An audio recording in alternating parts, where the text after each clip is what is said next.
একটা ব্যবসা শুরু করতে গেলে সবচেয়ে ফার্স্টের কাস্টমারটাই হয় বন্ধুবান্ধব বা পাড়া প্রতিবেশী। আপনি যদি বাসায় বসে না থেকে ৬টা ড্রেস নিয়ে আগে বিজনেস শুরু করেন, আপনার বন্ধুবান্ধবকে বলেন বা হচ্ছে যে আপনি যদি আপনার ফেসবুক পেজ খোলার পরে আপনার বন্ধুবান্ধবকে বলবেন একটু পেজটা শেয়ার করে দেওয়ার জন্য। বাসাবাড়িতে যারা রয়েছেন তারা আশেপাশে যত বান্ধবী রয়েছে, পাড়া প্রতিবেশী যারা রয়েছে তাদেরকে বলবেন আমি নতুন একটা বিজনেস শুরু করতেছি, আমার থেকে প্রোডাক্ট নিন। এক এক করে কিন্তু আপনিও কিন্তু একজন বড় উদ্যোক্তা হয়ে যাবেন। এইটু সুন্দর, কালারটা সুন্দর, জাম কালারের মধ্যে সবচেয়ে সুন্দর হচ্ছে কালার কম্বিনেশনটা হবে।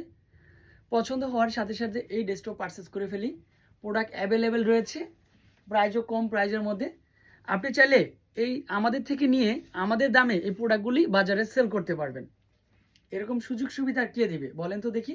সবাই তো মুখে অনেক কিছুই বলে, বাট আমি বলবো আমাদের এই প্রোডাক্টগুলি আমাদের থেকে নিয়ে সেল করেন কম প্রাইসে, কিন্তু হচ্ছে নিয়ে সেল করে আমাদের যে দামটা 850 ওই দামেও সেল করলে আপনার প্রফিট হবে। এই ড্রেসের প্রাইস দিয়েছি 850, 6 পিসের উপর নিলে আরেকটু প্রাইস কমে আসবে। তবে যারা 1 পিস 2 পিস নেবেন তারা কিন্তু হোলসেল প্রাইসটা জিজ্ঞাসা করতে পারবেন না, তারা 850 টাকা দিয়ে নিতে হবে।